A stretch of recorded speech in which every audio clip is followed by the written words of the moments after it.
Muy buenas noches, bienvenidos y bienvenidas a esta edición de Periodismo en Plural. 3 temas que ponemos en esta mesa para discutirlos. Número 1, lo sucedido este fin de semana en Ocotlán, un enfrentamiento, una defensa que hace de sus instalaciones la Guardia Nacional. Vamos a ver si la reacción que tuvieron es justo lo que se esperaba, lo que se tenía que hacer, o nuevamente pone en evidencia que la Guardia Nacional no tiene que estar a nivel de lo civil. También esta noche vamos a discutir sobre la reforma electoral, dónde se encuentra parado el INE y por supuesto también en este entorno político electoral, cómo va la pasarela de los partidos políticos y sus candidatos y candidatas. Por último, vamos a platicar sobre la pobreza en México y por supuesto en Jalisco. Hoy es el Día Internacional de la Erradicación de la Pobreza por la ONU, así que es un tema sin duda muy importante post pandemia. Así que le doy la más cordial bienvenida a Lucía Almaraz, que está con nosotros esta noche. ¿Cómo estás? ¿Qué tal? Muy buenas noches, muy contenta y muy feliz de estar con Gabriel, con Guillermo y sobre todo contigo. Gracias, Guillermo Velasco. Trini, muy buenas noches y desde luego un placer estar contigo, con Lucy, con Gabriel y con la audiencia que nos escucha esta noche. Gabriel Ibarra. Buenas noches, encantado de coincidir con Lucy, Guillermo y contigo, por supuesto, mi querida Trini. Voy a reiterar lo que dije en una ocasión. ¿Cómo no abordar el tema de inseguridad en esta mesa cada semana, cuando cada semana tenemos un evento trágico, lamentable?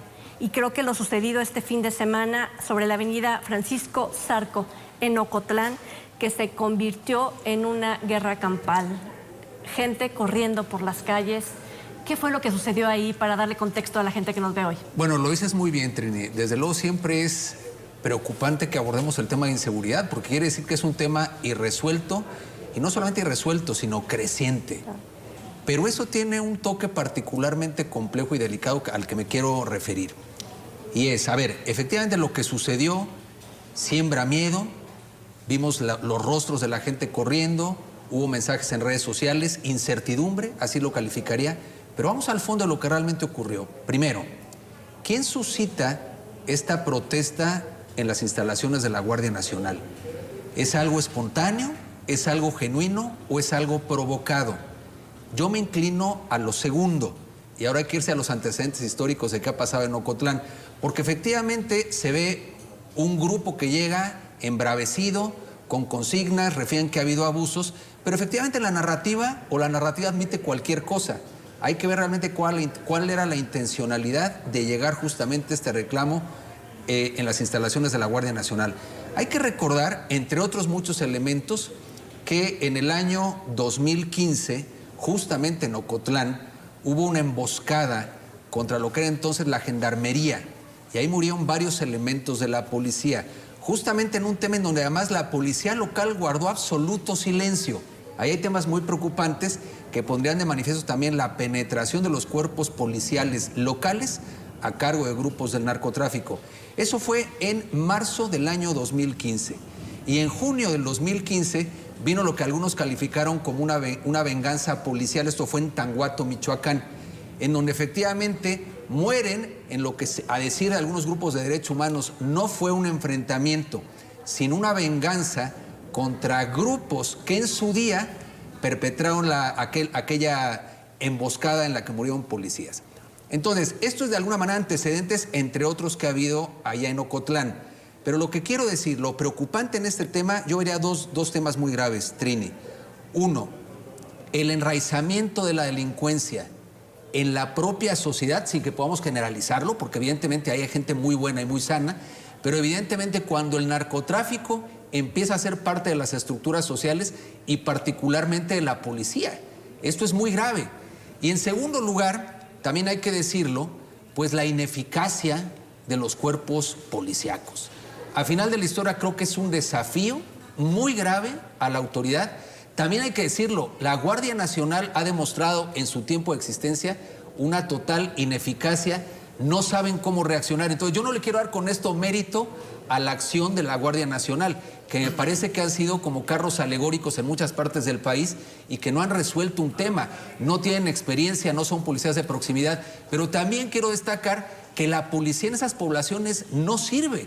Mayoritariamente o están penetrados por el narcotráfico, varios en la nómina del narcotráfico, y por otro lado entonces la sociedad se queda en la indefensión. Para mí es lo más grave en este momento.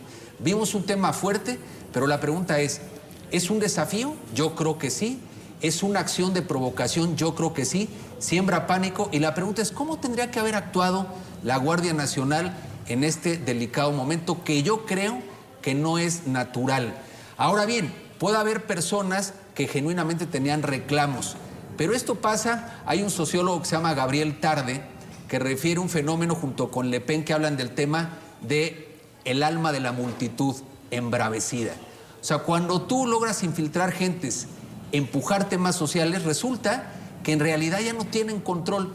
Y yo creo que aquí está la mano que mece la cuna, que es justamente el narcotráfico moviendo sus fichas en ese municipio ante la ineficacia, inacción o como le queramos ver de parte de la Guardia Nacional. En suma, momento muy delicado porque es una escalada en la penetración de las estructuras en el narcogobierno y en el gobierno o en el mando territorial del narcotráfico, particularmente en esta zona de Jalisco. El tema es que creo que ante esto se ve obligado el gobierno mexicano, la Guardia Nacional, a aclarar todas esas preguntas porque está en juego la credibilidad de una buena actuación del ejército mexicano frente a una manifestación como la que ocurrió en Ocotlán.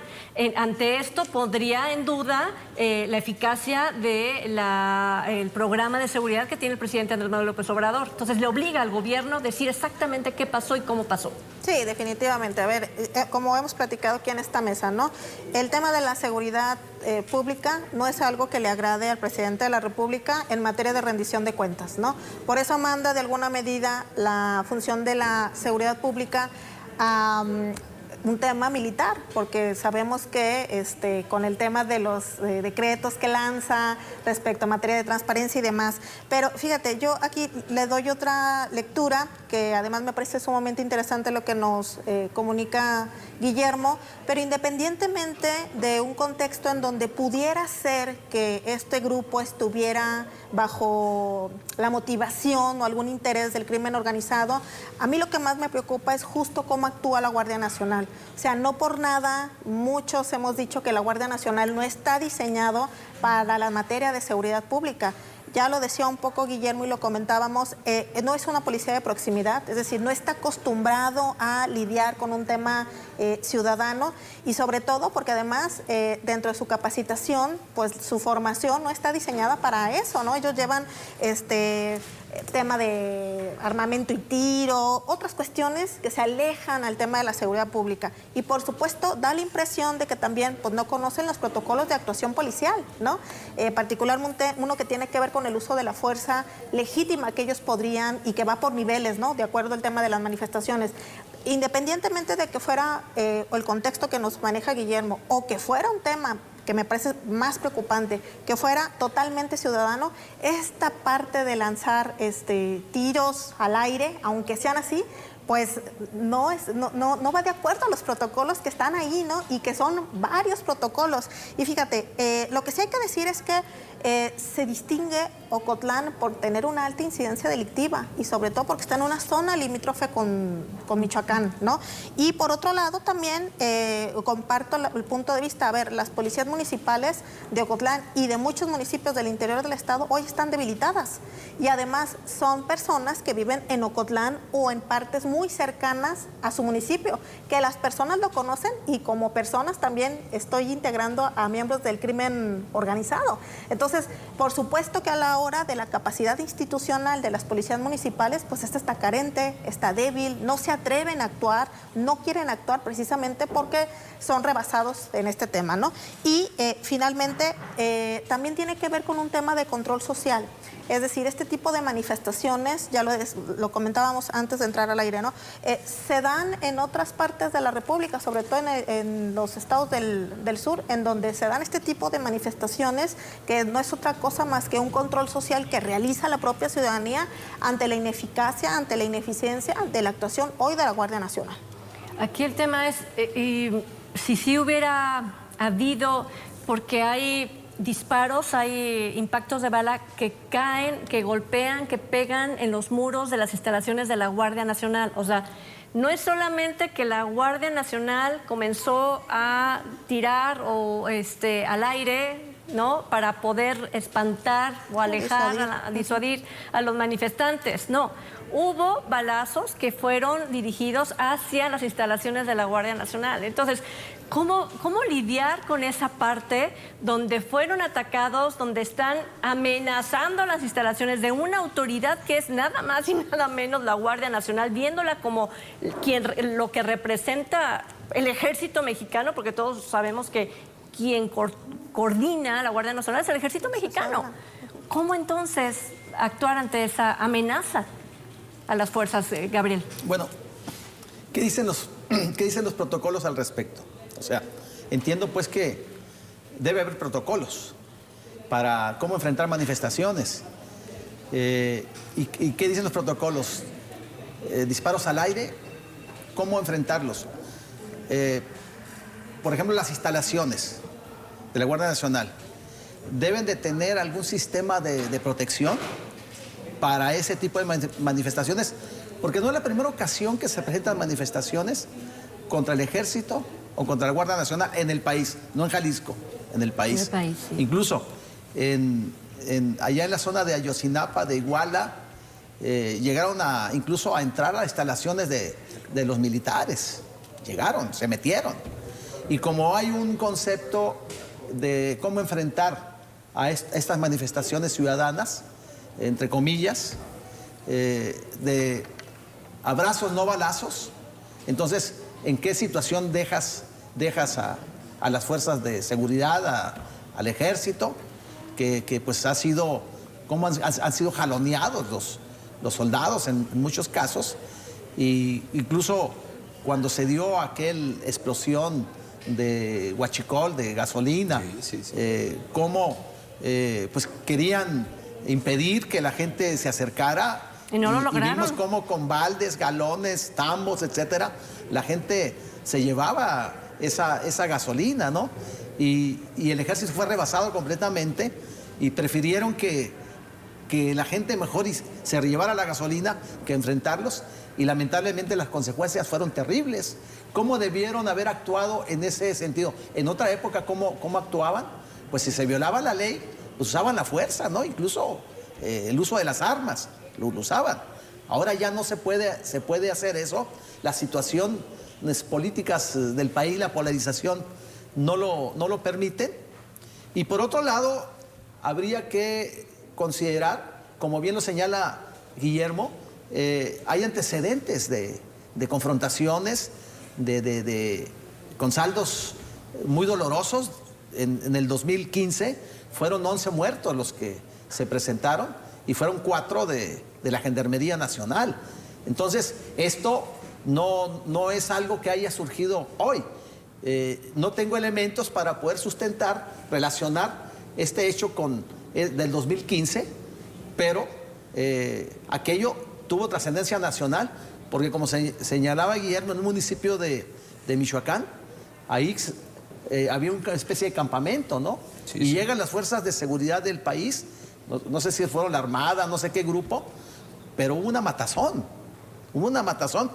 y muchos de esos muertos, o buen número de muertos, eran de Ocotlán. Más de 20 muertos en aquella ocasión. Eran de Ocotlán, sí, es un escándalo, pero lo apagaron.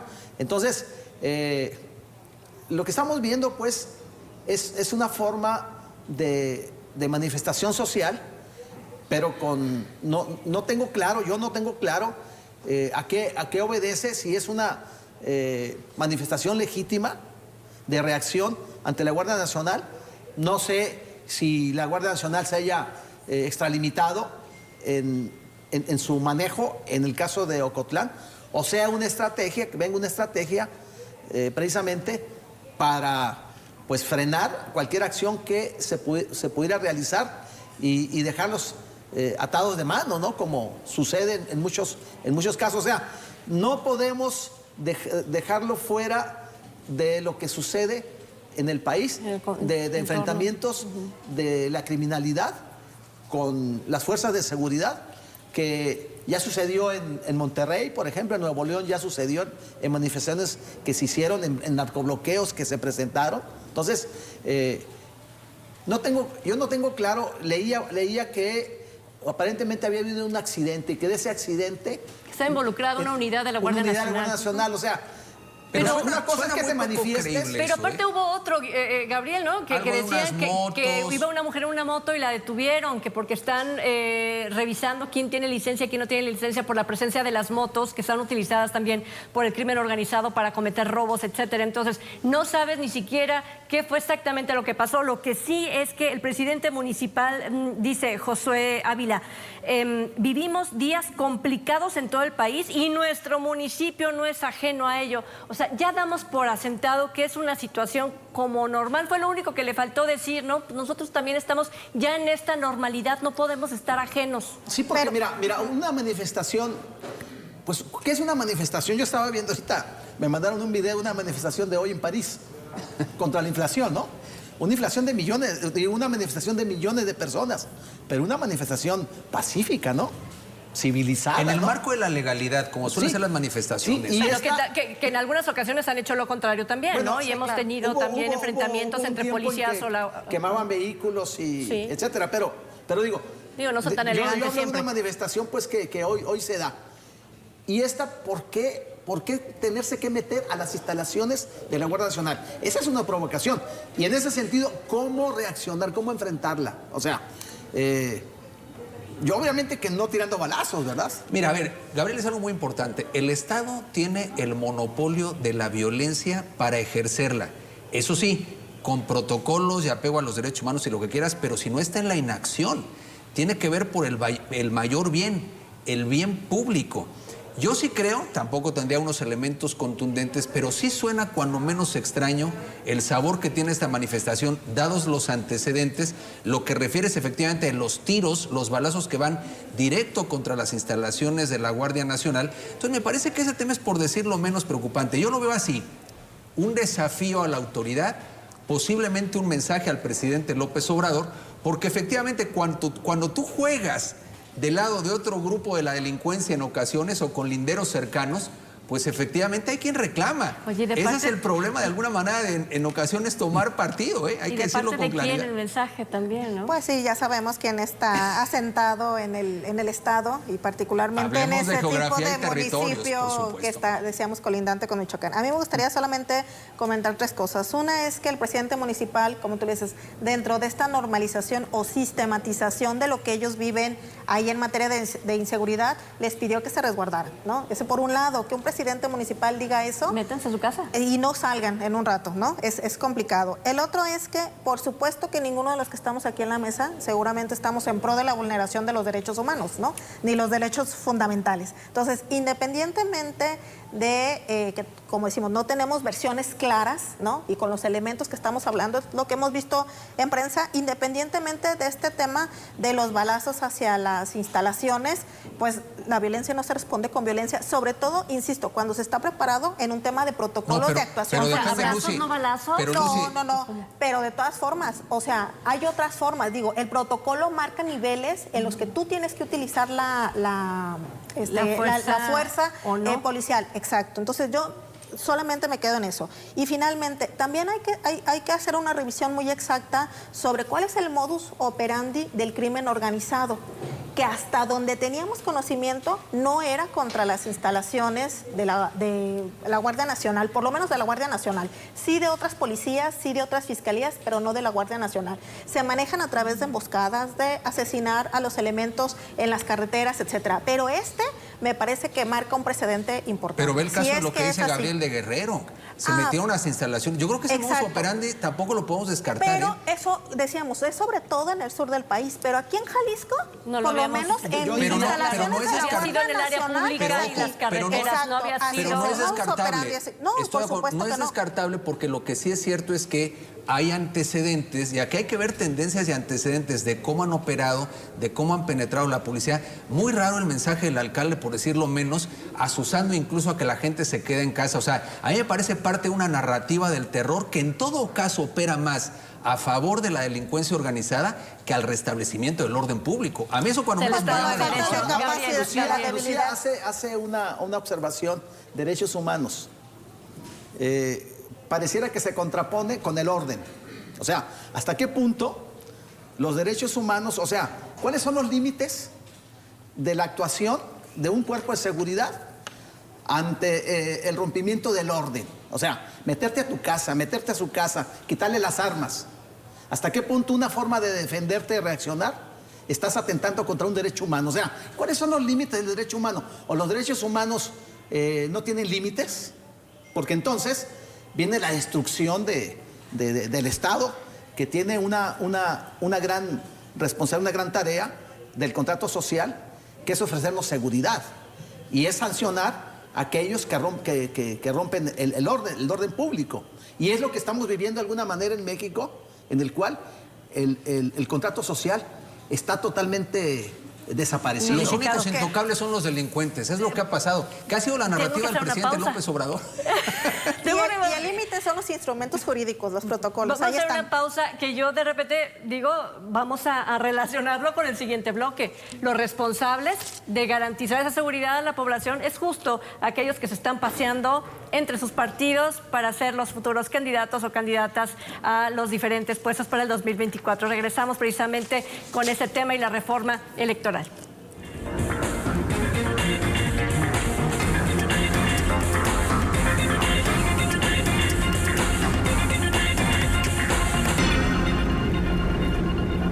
Bueno, ¿y cómo debe ser? ¿Cómo debe ser el poner las reglas del juego electoral para elegir a estos gobernantes, a estas gobernantes que justo administran, como lo decía en ese momento quien nos acompaña en esta mesa, la seguridad, la delincuencia, el crimen organizado, etcétera? Bueno, pareciera que lo que importa ahorita es simplemente llegar. Tan es así que hay dos frentes en tema político electorales. Uno, ahí en el Legislativo Federal, para hacer una reforma político-electoral, y la otra, la de los partidos que están acomodando precisamente la mesa donde decidirán quiénes serán las candidaturas. Vamos precisamente a ese tema, la reforma electoral y las propuestas que hace Morena.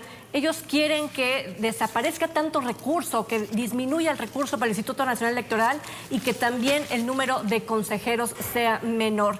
¿Será ese todo el propósito, Gabriel Ibarra, de esta reforma político-electoral? ¿O hay detrás el querer acomodar justo las fichas de manera más tranquila, acomodar, como quien dice, la alfombra roja para el 2024? Mira, de que se requiere una reforma electoral, definitivamente se requiere, ¿no? Pero ¿cómo debe ser la reforma electoral? Pareciera que esta intención de transformación va dirigida contra el árbitro y contra el juez, ¿no?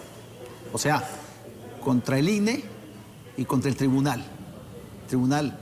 El disminuir el número de consejeros del INE de 11 actualmente a 7 o 5. Y elegirlos, la elección que sea por votación. Pública. Y aquí, pública, y aquí es muy delicado porque, pues, ¿quién llegaría? Pues llegaría aquel que tenga el apoyo del mayor número de personas, y para esto, pues la movilización, la propaganda que se dé, son los que tengan más recursos, son los que podrían ganar. Y esto le podría quitar precisamente ese sentido de imparcialidad al INE. Claro, me podrán decir, bueno, y es imparcial este INE en razón de las cuotas políticas que se dan, ¿no? Sería el otro cuestionamiento también que ahí se haría presente. Pero así como está el INE, la verdad es que ha funcionado. O sea, independientemente de los acuerdos políticos de los partidos, ha funcionado porque pues le dio certidumbre a las elecciones, han sacado tarjeta roja, han sentado candidatos. No, en una calificación de 10 no tendrían la E de excelencia o el 10, pero creo que es muy aceptable, y la verdad es que la acreditación que tiene ante los ciudadanos es muy buena la del INE. Mejor pues que los partidos políticos, sí, mejor que el presidente incluso, mejor que el presidente. Entonces, es una institución que se ha ido construyendo, y esta reforma pareciera que le quieren quitar esa autonomía y sería una institución. Y la verdad es que hemos, los mexicanos, luchado precisamente para darle certidumbre a las elecciones. Y por otro lado, puntos buenos de la reforma yo creo sí sería la disminución de diputados de 500 quedaría en 400. O sea, aparentemente quieren el argumento fuerte es que es muy cara las elecciones, los sueldos de los funcionarios del INE son muy altos. Yo creo que sí se tendría que revisar, pero no con ese pretexto, restarle fuerza al INE, que es una institución pues que hemos construido los mexicanos, y definitivamente sería un retroceso, ¿no? A ver, yo creo que hay que irse al origen y a la pretensión del presidente López Obrador. Como bien lo apunta Gabriel, una reforma político-electoral tendría sentido. Pero la pregunta es, ¿a estas alturas del sexenio, bajo esos, digamos, irrenunciables que está planteando López Obrador? Me parece que no. López Obrador lo que quiere es tener garantía absoluta de imponerse en el 24. Como bien lo decías, es allanar el camino, tú decías la alfombra roja, para, uno, limitar la acción del árbitro, que eso es muy delicado, porque efectivamente el INE le ha dado certeza a las elecciones, comenzando por la elección en la que ganó abrumadoramente el presidente López Obrador. Es decir, ha sido un INE ciudadanizado, desde luego con mejoras que se podrían hacer, pero hoy ha probado resultados, es una institución de las más sólidas, es ejemplar en varias partes del mundo, Trina, así que me parece que hay que entender la lógica del presidente. Busca controlar. ¿Cuáles son los presupuestos de esta reforma? Él dice, elección de consejeros por la vía popular, lo cual es un despropósito. También, efectivamente, elegir a quienes integran el tribunal electoral, también por la vía del voto popular, lo cual es un despropósito. Y quitarle garras al INE, recursos. ¿Para qué? Él dice, la elección la cuida el pueblo. Es decir, es imponerse en la siguiente elección. ¿Qué está haciendo el presidente? Que desde luego no es un demócrata, al contrario, es un autócrata. Está con todo forzando a través sobre todo de Adán Augusto, que no se ha despegado de la Cámara de Diputados, presionando fuerte. Hubo la semana pasada 2 versiones encontradas. Él decía, el PRI va a jalar con nosotros, bajo las condiciones. Y luego salió el propio Alito y Moreira a decir, no al menos bajo las condiciones que quiere, que eso va a ser interesante. Como dice el dicho, si van por la enchilada completa en la reforma electoral, o van a tener que ceder algunas partes, porque hay temas que van a cambiar vía leyes secundarias, pero también el presidente quiere un cambio constitucional y hoy no le dan los votos, parece, con Morena y sus aliados. Con lo cual ahí vamos a ver de qué está hecho el PRI o parte del PRI, porque efectivamente de que están operando con todo. ¿De verdad crees que pueda ser diferente al primor que todos hemos estado palpando en los últimos pues ya lo semanas? Vimos, o sea, no va a ser una con sorpresa, ¿no? No, a ver, ahora, lo que pasa es que es cierto que también, a ver, se ha venido dividiendo más el PRI. A raíz de lo que vimos con la ruta de militarización, efectivamente, Alito, al que doblaron, porque dicen que para hablar, no, para tener la lengua larga hay que tener la cola corta, cosa que no pasó con el presidente del PRI, pero efectivamente un sector que se está separando de Alito, que cada vez pesa más. Entonces, efectivamente, yo creo que no va a ser algo tan sencillo, entre comillas, como fue el tema de la reforma para la permanencia de los militares en las calles, pero efectivamente el primor es una realidad.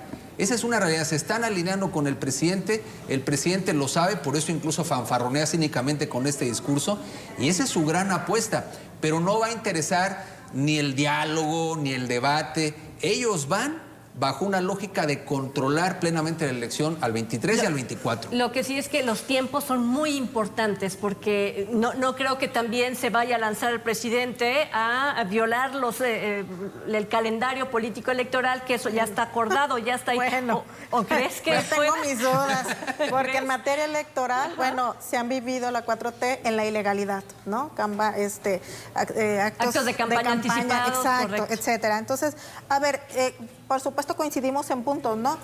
Todos los presidentes, antes de Andrés Manuel López Obrador, han intentado o han realizado una reforma en materia electoral. Es decir, digamos que eso no debería de sorprendernos, ¿no? Lo que sí nos debe sorprender es justo lo que comentaba Guillermo, los tiempos en los que los está haciendo, ¿no? No dan, es decir, ya estamos en el 2024, pero lo que quieren, por supuesto, es este propósito de capturar a una institución, pues para que les beneficie. Justo, como lo decía tanto Gabriel como Guillermo, ha sido un INE que les ha dado el gane tanto a él como a otros 22 gobernadores de Morena, ¿no? Y hablando, por ejemplo, de las intenciones que tiene, a ver, por supuesto que siempre es, digamos, sano revisar, sobre todo en materia electoral, pues cómo andan las cosas, ¿no?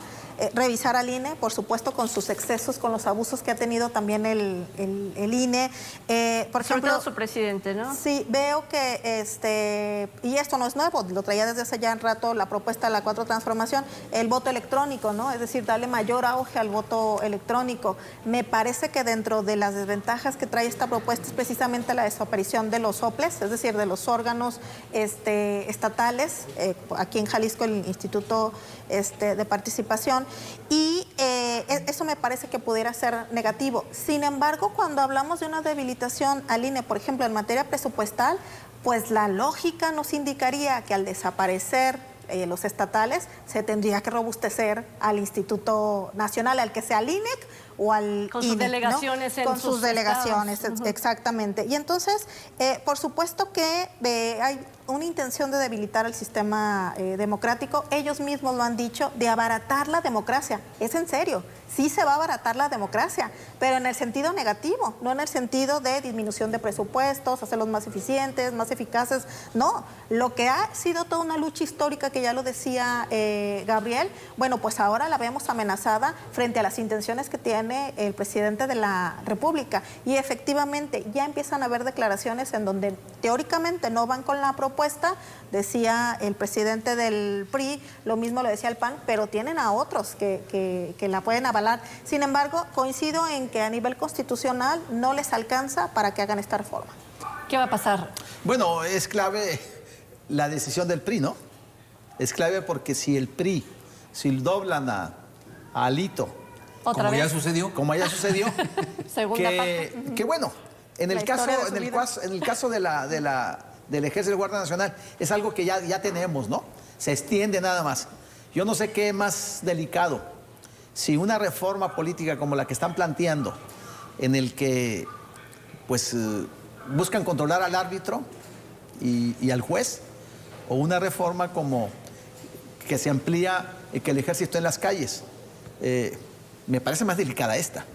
Me parece más delicada esta porque si manipulas al que organiza las elecciones y cuenta los votos, esto puede llevar a que un grupo se quede en el poder. A una ¿no? regresión brutal, mira. A una regresión, sí. A las personas más jóvenes que nos escuchan esta noche, yo los quisiera recordar, y quizá algunos ni siquiera, bueno, hoy no tienen por qué tienen el saberlo. radar. Pero a ver, en Sí, el porque año justo 80, son 20 años, Exacto. 22 años. en el de año que ya no es. 88, pertenecía en el año a la 88 Secretaría de Manuel Gobernación. Bartlett, secretario de Gobernación, era quien revisaba, valoraba, ponderaba y calificaba la elección. Y vino la caída del sistema y demás. Eran las épocas donde el gobierno era juez y parte. Volveríamos a la prehistoria política, que es lo que quiere el presidente. Lo cual a mí también me evidencia que no las traen todas consigo. No bastan los programas sociales. Quieren el control pleno de la elección porque saben, y eso a pesar de la dispersión brutal de la oposición y de una oposición que hoy no se ve con garra, pero el presidente no quiere correr riesgo, Trini. El presidente quiere tener controlado o desaparecido al árbitro, y Lucy decía algo muy interesante. Ante la imposibilidad de un cambio constitucional, de momento, habrá que ver qué pasa con el PRI, han empezado con el desmantelamiento de los institutos locales. Veamos lo que pasó en la Ciudad de México. Ahí saben que en realidad con el golpazo que les dieron en la elección del 21, evidentemente quieren garantizar el no perder la jefatura de gobierno de la Ciudad de México. ¿Qué han hecho? Que al Instituto Local Electoral de la Ciudad de México le quitaron un montón de direcciones, lo minimizaron. ¿Para qué? Para que no tenga capacidad operativa, ni recursos, ni nada. Entonces yo diría a las personas que nos ven más jovencitas esta noche, esto es muy grave, porque efectivamente sería una regresión en el tiempo al Jurassic Park político, ¿eh? Terrible. Mientras eso sucede, los partidos, lo hemos platicado ya, fue el momento de Morena cuando hizo su reunión aquí en Jalisco, después fue el Partido Acción Nacional. Han hecho, MC por supuesto tuvo hace unos días también su Asamblea Nacional, y ahora están reunidos quienes pudieran ser o de donde pudieran salir las candidaturas para el 2024, el Revolucionario Institucional. Justo a estas horas, ¿no? Se están paseando. Y escuchaba a algunas de las personas, ¿no? Hablar de todo su currículum, ¿no? De qué hice yo que inicié dentro del PRI, etcétera, etcétera. ¿Qué está pasando dentro de los partidos que están tan emocionados, tan apresurados para seguir llamando la atención? Así lo veo yo, en algo que no lo veo como definido. Ya es una precampaña. ¿Es solamente una cuestión interna? ¿No hay división dentro de los partidos? ¿O se están midiendo fuerzas? ¿Qué está pasando en los partidos, Guillermo? Se están placeando una serie, yo diría, hay que diferenciarlo, de aspirantes y suspirantes. Porque muy pocos van a tener posibilidades, es una realidad. A ver, hay gente muy capaz, pero que es incapaz de conectar con el electorado. Hay personas que ya son cartuchos quemados. Y hay de pronto uno que otro, no muchos, rostros frescos. ¿Qué quieren hacer? Ante la posibilidad, yo la veo muy remota, pero que la alianza emergiera nuevamente, me refiero a la alianza PAN-PRD-PRI, tendrán que definir un método para elegir a un candidato único, porque MCA dijo que de momento no va a esa fiesta. Y entonces lo que están haciendo es el recurso, como lo aplicó Fox en su día, Trini. Lo que están haciendo es querer ganar afuera, con la sociedad, con las encuestas, con la repercusión mediática, para que los partidos políticos los volteen a ver. Y también están ganando en la opinión pública. ¿Por qué? Suponiendo que se definiera un método de encuesta para elegir al candidato de la oposición, ¿qué se requiere para ganarla? Si es que fuera ese el método, pues evidentemente estar en la cabeza y en el corazón de los mexicanos. Entonces, si te fijas, hoy todos van a foros, universidades, debates, porque están buscando ganar en la opinión pública para luego ser aclamados en digamos, en un acuerdo partidista. Y entonces varios lo hacen muy bien, otros no tienen idea, otros es como para darles un beso en la frente.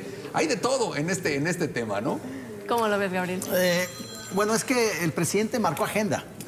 También. Marcó agenda cuando habla de sus corcholatas. ¿Y o te subías al tren o te quedabas Y vuelve a marcar agenda fuera, ¿no? cuando habla de las corcholatas de los conservadores o opositores 43 que señala. Les marca agenda. Entonces, muy hábil el presidente. Y los partidos, pues tienen que ejercitar el músculo. Porque entonces, pues nada más la elección va a ser entre Morena, así como lo estamos viendo.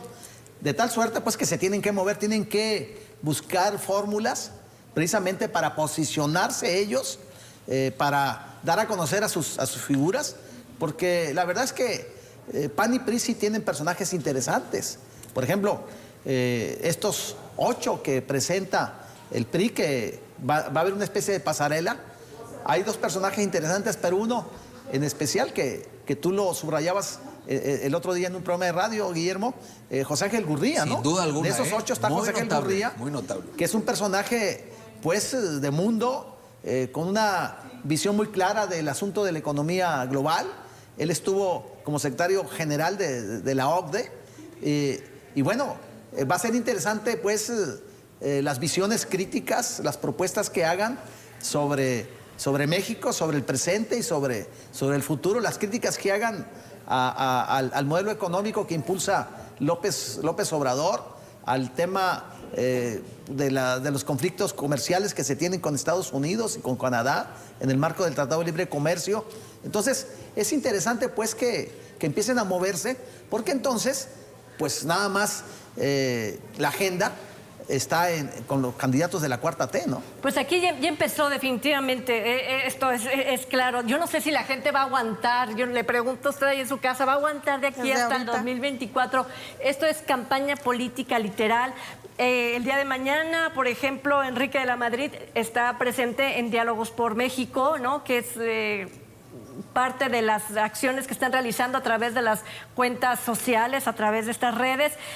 Por cierto, en esta tarde también, en esta reunión que tiene el Revolucionario Institucional, Alejandro Moreno reitera que el PRI rechaza completamente la reforma electoral, etcétera. A ver si es cierto. Eso estará por verse. Usted Eso es exacto. Hay razones para eso lo creerle, dice Alito. ahorita, pero quién Si sabe. usted no cuando ya se cansa acerque. de todo esto, pues mínimo vaya tomando pluma, papel y vaya Nos haciendo... vamos a entretener. Ahora, mira, un tema de aquí hasta el 2024. decía Gabriel algo muy interesante. El presidente sigue marcando la agenda y la narrativa.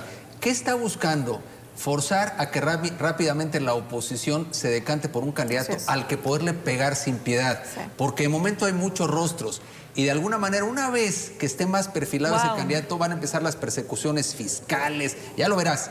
Entonces también hay que ver cómo arropar a ese gallo que finalmente es su La presión viene de ahí. Sí, hace un momento, Gabriel, decías y hablabas de los programas sociales del presidente de la República. Bueno, cuando regresemos, hablemos de este Día Internacional de la Erradicación de la Pobreza, marcado así por la ONU.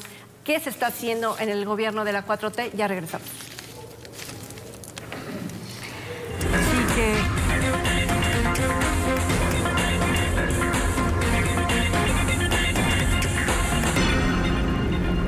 Bueno, parece que los esfuerzos han sido insuficientes para erradicar la pobreza en el mundo. Se siguen incrementando pobres después de esta pandemia que hemos sufrido todos y todas, pero cada país lo está haciendo a su manera. ¿Cómo nos está yendo en México? ¿Qué le está pasando al estado de Jalisco? También tenemos municipios que son completamente opuestos. Tan solo con ir de una colonia a otra podemos ver la opulencia y podemos ver del otro lado la extrema pobreza. Es un mundo de contrastes nuestro país y Jalisco no es la excepción, Lucía. Sí, a ver, por supuesto. Pero fíjate, hablando, por ejemplo, del eslogan que pues tiene el presidente de la República, ¿no? Digo, además de la importancia que tiene hoy este día y de que justo se crean los días internacionales para hacer conciencia y visibilizar pues hoy esta situación de la pobreza, ¿no? Pues no dice López Obrador que primero los pobres, pues eso está muy alejado de la realidad, ¿no? Es precisamente en su administración en donde con el tema de la pandemia viene a establecerse pues un incremento importante de nuevos pobres, pero en esos nuevos pobres está niñez y adolescencia y juventud, no solamente adultos. Y no solo eso, sino personas que hoy no pueden acceder a la canasta básica, ¿no? Entonces, efectivamente nos encontramos en lo opuesto, mientras estados pues medianamente pueden sacar adelante el tema de la pobreza, ¿no? Precisamente una de las candidatas hablaba que en Chihuahua se había disminuido la pobreza. Vemos otros estados en donde justo hay extrema pobreza y frente a eso, pues desigualdad, frente a eso discriminación, poco acceso a la salud, poco acceso a la justicia, es decir, toda una vulneración de los derechos humanos. Es decir, no se puede, una persona pobre difícilmente puede hacer efectivos sus derechos frente a las condiciones en las que se encuentra. Entonces, México se encuentra en una condición que decíamos con nuevos pobres, ahora sí que otra vez no lo digo yo, lo dice el Coneval, ¿no? Pero él tiene otros datos. Pero exacto, y él dice, no, lo del Coneval es otra cosa y mira, lo que yo tengo es esto, la economía y bla, bla, bla, ¿no? Pero bueno, hablando ya de instrumentos serios como son los que emite el Coneval, eso es lo que nos manifiesta, personas, nuevos pobres, pero frente a eso también una escala de una brecha frente a los nuevos ricos. Entonces eso también resulta preocupante, ¿no? Porque están creciendo también en un buen número las personas ricas, pero frente a eso más las personas pobres. Entonces, como tú le decías, a ver, en el estado de Jalisco no es la excepción, también nos encontramos bajo este contexto. Sin embargo, la gran sorpresa es que incluso en la última medición que también hizo el Coneval, pues Jalisco no se encuentra tan mal ubicado en el tema de menos pobres en relación con otros estados. Solamente está en segundo lugar de menos pobres en relación, por ejemplo, con Nayarit. Entonces, pues eso habla de que por lo menos en ese sentido algo se está haciendo bien. Y si se quiere conocer la verdadera cara de la pobreza, hay que ponerle características. Es una mujer, jefa de familia, indígena. Así es. Ahí y jóvenes, está la pobreza. Y jóvenes, fíjate, acorde al documento que da a conocer la plataforma Acción Ciudadana contra la Pobreza, justamente en el marco del Día Internacional de la lucha por erradicar la pobreza, tomando datos de Coneval y de INEGI, cito simplemente algunos. La pobreza en México se crea, dice este documento, en el sistema laboral. No le demos vueltas. 40% tiene un ingreso de la población que trabaja, tiene un ingreso menor al costo de la canasta básica desde hace 20 años. Es el dato duro, nada ha cambiado, es una pobreza estancada en el país, muy lacerante. El salario mínimo está estancado hace 20 años. Después, la mayor parte de las personas en pobreza viven en zonas urbanas, el 70%. Es decir, este es un dato muy duro porque se concentra en muy pocos municipios del país. La gran población es el Estado de México, por cierto, Efectivamente, Jalisco no está en esa franja tan terrible como decía Lucía, pero sin embargo en el año 2020 en esta medición se contabilizó que hay un 31.4% de personas en pobreza económica. pobreza de ingresos, perdón. Eso significa que son las personas que a pesar de tener un salario no pueden adquirir la canasta básica. Estamos hablando de Jalisco. Lo referías, Trini, los principales afectados son las mujeres y los jóvenes. La pobreza evidentemente pisotea otros derechos fundamentales. Quien no tiene recursos no puede cuidar su salud, no se puede educar. Entonces ahí hay que ver el drama. El acceso a la justicia. Y el acceso a la justicia. Hay que ver el drama que significan las universidades del bienestar en todo este tema. Es una gran farsa porque los jóvenes reciben una beca. ¿Y qué son las universidades Benito Juárez del Bienestar? En algunos lugares son lotes baldíos, tejabanes. Entonces, los jóvenes sin recursos están condenados a no tener futuro en una beca engañosa que de momento le resuelve, entre comillas, el presente y cancela su futuro. Y mira, otro dato que me parece que es muy importante. Prácticamente el 66% de las personas en el país no están recibiendo los apoyos sociales, los programas sociales. Están enfocados en un 30%. Están enfocados con criterios político-electorales, por lo tanto también es una farsa pensar, el presidente dice aquí repartimos, es una farsa ¿sabes absoluta. Y que nos quedan como 2-3 minutos de programa, aunque ustedes no lo van a creer, pero la última afirmación que dice el presidente, gracias al trabajo informal no estamos en una crisis económica, mi querido Gabriel, gracias al trabajo informal y gracias a las remesas de nuestros connacionales que nos vienen en México. O sea, todo lo que tiene que ver menos con un país de progreso, con una economía sana. Mira, yo subrayaría primero lo complejo que es combatir la pobreza y la desigualdad.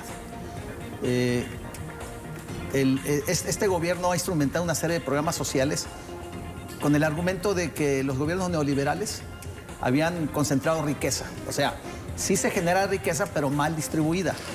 Y sin embargo, hemos visto que los programas sociales, en vez de disminuir la pobreza, ha aumentado. Son cerca de 4 millones de 2020 a hoy. Son cerca de 4 millones más de pobres que tenemos en el país. O sea, los programas sociales no han ayudado a disminuir la pobreza. No le llegan los programas sociales pues, a esa gente que los requiere, que están en problemas por pobreza extrema. Y por otro lado, en el caso de Jalisco, ojo, Lucía, eso que señalan de que Jalisco está en segundo lugar es pobreza laboral esa. O sea, pobreza laboral es aquellos que tienen un ingreso, pero insuficiente para satisfacer sus necesidades de alimentación. Sin embargo, en la pobreza, en los índices de pobreza de Jalisco, de acuerdo con Eval, sí hemos retrocedido. Se han perdido más de 300,000, o ha aumentado de 2,285,000 que había de pobres en el 2018. Hemos aumentado a 2,633,477, o sea, 347,000 pobres más ha aumentado. O sea, no ha sido exitoso este gobierno en el combate a la pobreza. Bueno, Gabriel Ibarra, gracias. Nos tenemos que ir. Se nos acabó rapidísimo el programa. Buenas noches, gracias. Muchas gracias. Un gusto. A usted, gracias por habernos atendido. Que tenga muy buena noche.